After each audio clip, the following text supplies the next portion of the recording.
Okay សួស្តីម្ដងទៀតអ្នកគ្នា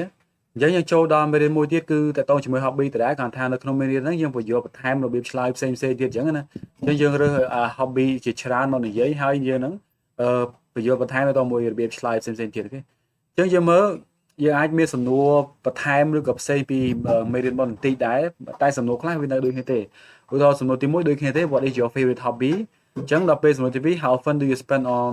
how do you spend time on your hobby អាហ្នឹងរៀងសំណួរបែបប្រើពាក្យថ្មីតែនៅដូចគ្នាដែរទេអញ្ចឹងយើងនឹងមានសំណួរបន្ថែមទៀតបញ្យល់នៅពេលដែលយើងចូលចម្លើយវិញអូខេសំណួរទី3 Why do you enjoy your hobby អានេះយើងឆ្លើយហើយ do you prefer indoor or outdoor hobbies យ៉ាងនេះចំនួនថ្មីដែរ Have you ever tried any new hobbies recently ថ្មីដូចគ្នាសំណួរបន្ថែមទៀត Can you describe how you first became interested in your hobby ចាហ្នឹងគឺតកតងជាមួយសំណួរយើងសួរតកតងមួយ Who introduced you to your hobby ហ្នឹងហើយហ្នឹងដូចគ្នាទេសំណួរមួយទៀតគឺ Would you recommend your hobby to a friend why or why not ចឹងអាហ្នឹងក៏ថ្មីដែរទី8 Do you think your hobby has helped you develop any specific skills អាហ្នឹងក៏ថ្មីសំណួរចុងក្រោយ Are there any hobbies you would like to try in the future why ចឹងយើងនឹងមើលអញ្ចឹងយើងអាចយកសំណួរនេះសួរបន្ថែមបើសិនបើយើងសួរលើសំណួរលើមុនអស់ហើយយើងអាចបន្ថែមសំណួរនេះបន្តទៀតបានអូខេអញ្ចឹងយើងមើលសំណួរទី1គេសួរថា What is your favorite hobby អញ្ចឹងដដែលទេតើអ្វីទៅជាការកំសាន្តចិត្តដែលអ្នកចូលចិត្តជាងគេដូចមេរៀនមុនដែរអញ្ចឹងយើងមើលក្នុងហ្នឹងយើងគេឆ្លើយឧទាហរណ៍ថា My favorite hobby is playing video games អញ្ចឹងគាត់ចូលចិត្តលេង video game អូខេអញ្ចឹង video game គឺជា hobby របស់គាត់ដែរអញ្ចឹងពេលទៅនេះគឺពេលកំសាន្តគឺគាត់លេង video game ឬក៏និយាយថា My favorite hobby is gardening I love spending time outdoors tending to my plants and watching them grow អញ្ចឹង tend ហ្នឹងគឺលក្ខណៈមើលថែណាមើលថែធម្មរុក្ខជាតិអញ្ចឹងទៅអញ្ចឹងការកំសាន្តចិត្តរបស់គាត់គឺការមើលថែសួនអញ្ចឹងទៅហើយគាត់ចូលចិត្តចំណាយពេលនៅខាងក្រៅមើលថែទាំរុក្ខជាតិរបស់គាត់អញ្ចឹងទៅហើយមើលវាដាក់ដុះលូតលាស់ហើយអញ្ចឹងណាអូខេអញ្ចឹងយើងមាន playing video game ហើយយើងមាន gardening អូខេបន្ថែមទៀតយើងមើលឧទាហរណ៍ថា my favorite hobby is photography អញ្ចឹងគាត់ចូលចិត្តថតរូប I'm passionate about capturing beautiful moments and scenes through my camera lens អញ្ចឹងម្នាក់ហ្នឹងគាត់ចូលចិត្តការថតរូបអញ្ចឹងណាអញ្ចឹងហើយដោយសារតែការថតរូបនោះគឺគាត់ចាប់យកពេលវេលាដែលល្អទេសភាពដែលស្អាតអញ្ចឹងទៅតាមរយៈកាមេរ៉ារបស់គាត់អញ្ចឹងទៅអូខេឥឡូវយើងមើលសំណួរទី2 How often do you spend on your hobby អញ្ចឹងនៅមេរៀនមុនយើងមានសំណួរ2ស្រាប់ហើយដែលយើងឆ្លើយអញ្ចឹងតើអ្នកចំណាយពេលលើការកំសាន្តចិត្តរបស់អ្នកជាញយប៉ុណ្ណាគេអញ្ចឹងអាចសួរថា How many hours a week do you spend on your hobby ហ្នឹងសួរពេលរយៈពេលក្នុងមួយសប្តាហ៍វិញHow often do you engage in your hobby អានេះក៏ដូចគ្នាខាងលើដែរឬក៏យើងសួរថា How much time do you spend on your hobby ជាងអាចឆ្លើយបានសួរបាន3បន្ថែមទៀតអូខេក្រៅពីនេះយើងសូមសរុបមកសំណួរហ្នឹងគឺបាន4អូខេអញ្ចឹងយើងអាចឆ្លើយថា I spend time on my hobby almost every day during my free time អញ្ចឹងអ្នកខ្លះគាត់ឲ្យទៅពេលទៅនេះគឺគាត់កំសាន្តចិត្តតាមរយៈសកម្មភាពរបស់គាត់ហ្នឹងហើយឬក៏យើងនិយាយថា I try to dedicate a few hours to my hobby each week អញ្ចឹងអ្នកខ្លះគាត់ព្យាយាមលះបង់ពេលវេលាពីម៉ោងទៅដើម្បីការកំសាន្តជារៀងរាល់សប្តាហ៍ទៅអូខេឬក៏យើងនិយាយថា I typically spend around 5 to 10 hours per week on my hobby ជាអ្នកខ្លះគាត់ជាធម្មតាចំណាយពេលប្រហែលជា5ទៅ10ម៉ោងដែរតែក្នុងមួយសប្តាហ៍មិនក្នុងមួយថ្ងៃណាអញ្ចឹងក្នុងមួយសប្តាហ៍ទៅសរុបទៅអាច5ទៅ10ម៉ោងទៅលើ hobby របស់គាត់ឬក៏ I try to engage in my hobby as often as possible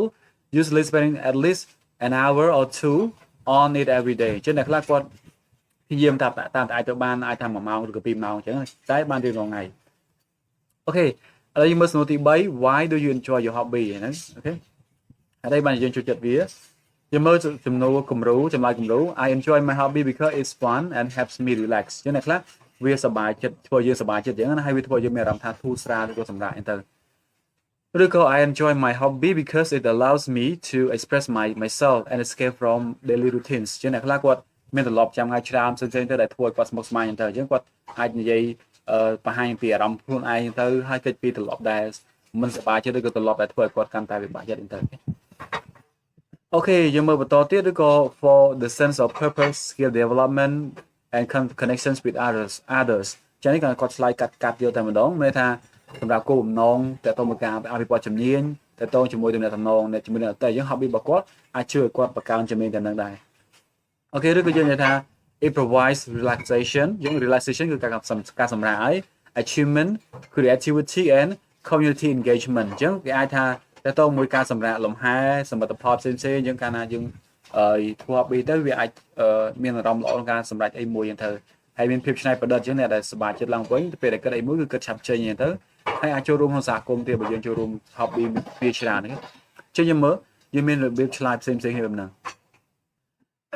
ឥឡូវយើងមើលសំណួរទី4 Do you prefer indoor or outdoor hobbies ចឹងមានសកម្មភាពមួយចំនួនអាចនៅក្នុងផ្ទះនៅខាងក្នុងអគារអញ្ចឹងទៅ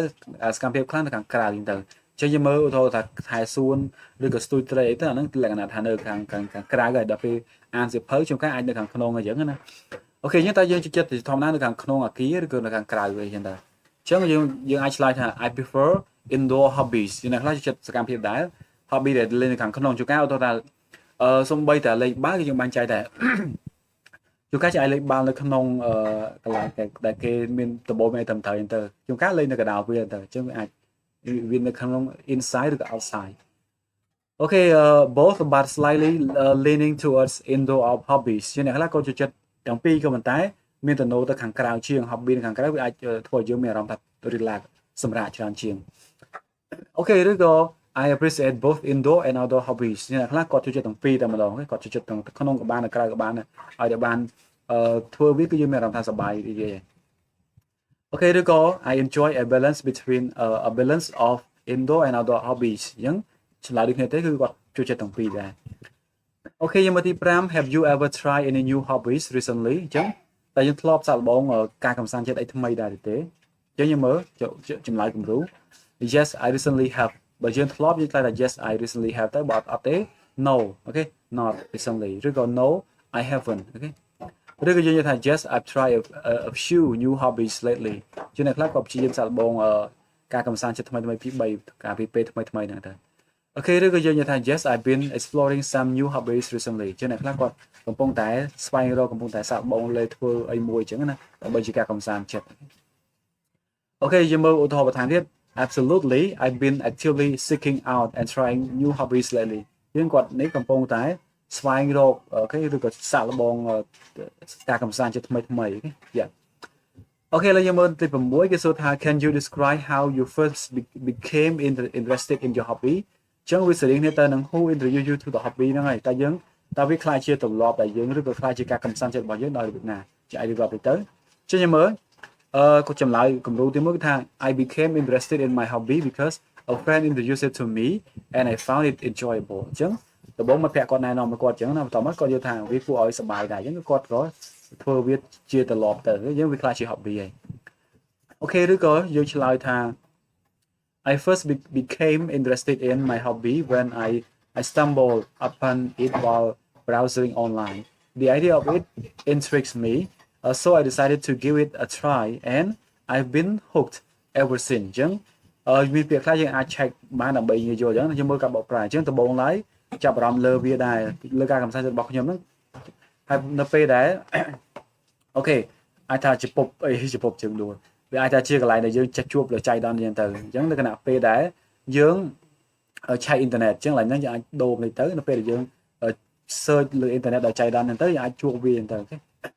ហើយកំណត់ដូច្នេះហើយកំណត់ហ្នឹងបានធ្វើឲ្យយើងចង់ថាវាធ្វើឲ្យយើងតាក់ទាញហ្មងតែធ្វើតែពេលនេះយើងក៏សម្រេចចិត្តក្នុងការសាកល្បងវាហើយវាក៏ថាធ្វើចិត្តយើងតាំងពីពេលហ្នឹងមកអញ្ចឹងធ្វើចិត្តយើងថាធ្វើយើងចាប់អារម្មណ៍តាំងពីពេលហ្នឹងមកអូខេអញ្ចឹងអាហុកហ្នឹងគឺវាស្មានធ្វើអូខេOkay ឥឡូវយើងមើលបន្តទៀត Would you recommend your hobby to a friend why or why not អញ្ចឹងតើយើងចង់ណែនាំ hobby របស់យើងគិតថាវាសប្បាយហើយតើយើងចង់ណែនាំវាទៅកាន់មិត្តភក្តិដែរទេបើសិនជាចង់ហេតុអីហើយបើមិនចង់ក៏ហេតុអីដែរអញ្ចឹងយើងមើលចម្លើយឧទាហរណ៍ Yes I would recommend my hobby to a friend because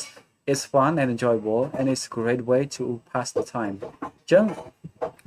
ចង់ថាគាត់គិតថាវាគួរតែ recommend ដែរបើសិនជា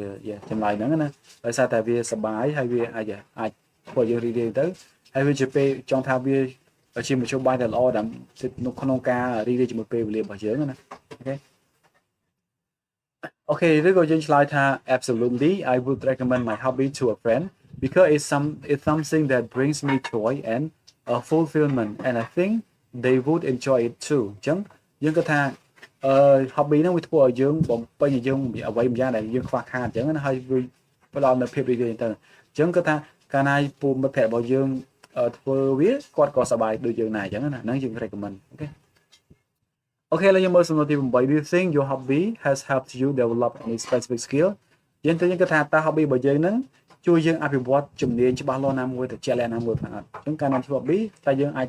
ចេះជំនាញផ្សេងទៀតអត់រៀនជំនាញផ្សេងទៀតអត់អញ្ចឹងណាអូខេយើងមើលចម្លើយគំរូ certainly my hobby has improved my problem solving skills and patience អញ្ចឹង hobby ខ្លះគឺជួយឲ្យយើងបង្កើនទៅដល់ជំនាញដោះស្រាយបញ្ហាទៅទៅមួយការអត់ធ្មត់អញ្ចឹងណាយើងធ្វើការរៀនទៅដល់លេង piano អញ្ចឹងលេង piano រៀនឧបករណ៍តន្ត្រីវាទាមទារភាពអត់ធ្មត់ជាច្រើនអញ្ចឹងណាអាហ្នឹងគឺមួយដែរគេអូខេឬក៏យើងឆ្លើយថា absolutely my hobby has helped me develop various skills such as creativity time management ជាមាន hobby មួយចំនួនជួយឲ្យគាត់អភិវឌ្ឍជំនាញផ្សេងៗដូចជាការច្នៃប្រឌិតការគ្រប់គ្រងពេលវេលានៅទៅលេងបាល់យើងត្រូវតែមិនចេះក្នុងការគ្រប់គ្រងពេលវេលាដែរឧទាហរណ៍ថាគេកំណត់ថាម៉ោង5លេងបាល់អញ្ចឹងយើងត្រូវតែទៅមុនម៉ោងអញ្ចឹងដើម្បីមានពេល warm up ទេកុំឲ្យពេលលេងទៅវារមួលពើជាដើមអញ្ចឹងហ្នឹងយើងចេះពីរបៀបគ្រប់គ្រងពេលវេលាអូខេទី9យើងមើល Are there any hobbies you would like to try in the future why អញ្ចឹងតើមាន hobby ណាដែលយើងចង់ព្យាយាមសាកល្បងនៅពេលអនាគតហេតុអីអញ្ចឹងយើងមើលyes I would like to try painting because it seems like a relaxing and creative activity អញ្ចឹងគាត់ចង់ព្យាយាមសាកល្បងទៅមួយការគូអូខេអញ្ចឹងការគូរូប painting នោះប្រើរបស់គូសំដែរមានជក់មានថ្នាំអីចឹងណាអញ្ចឹងការគូអត់មែនដោយសារតែវាជាសកម្មភាពដែលសម្រាប់កាយរបស់យើងហើយជាសកម្មភាពដែលធ្វើយើងច្នៃប្រឌិតអញ្ចឹងការគូគឺច្នៃប្រឌិតមែនទែនឬក៏យើងឆ្លើយថា absolutely I'm interested in trying out photography because I love capturing special moments and expressing myself through visuals ជាអ្នកខ្លះយើងថាគាត់អាចថានឹងចង់ចាប់អារម្មណ៍ទៅមួយការថតរូបអញ្ចឹងទៅដោយសារតែគាត់ចូលចិត្តថតរូបផ្សេងៗហើយបង្ហាញពីខ្លួនឯងតាមរយៈការមើលឃើញតាមរយៈរូបភាពហ្នឹងទេអញ្ចឹងនេះគឺជាចម្លើយគំរូសម្រាប់អ្នកដែលចង់ឆ្លើយរបៀបផ្សេងៗជាច្រើនអូខេយើងសរុបមកយើងមាន9សំណួរនៅក្នុងវីដេអូហ្នឹងដើម្បីសួរឆ្លើយបន្ថែមទៀតហើយយើងអាចរៀនមើលពេលណាដែលមិនចេះ search បន្ថែមទេព្រោះដោយសារពាក្យការរៀនគឺមានផ្នែកមួយចំនួនយើងត្រូវតែ search បន្ថែមអ្វីដែលមិនទាន់ច្បាស់អញ្ចឹងណាអូខេយើងសង្ឃឹមថាអ្នកនរគ្នាអាចយកវាទៅអនុវត្តការនិយាយបន្ថែមដើម្បីធ្វើឲ្យភាសាអង់គ្លេសរបស់អ្នកនរគ្នារីកចម្រើនអូខេជួបគ្នានៅមេរៀនបន្តទៀត Thank you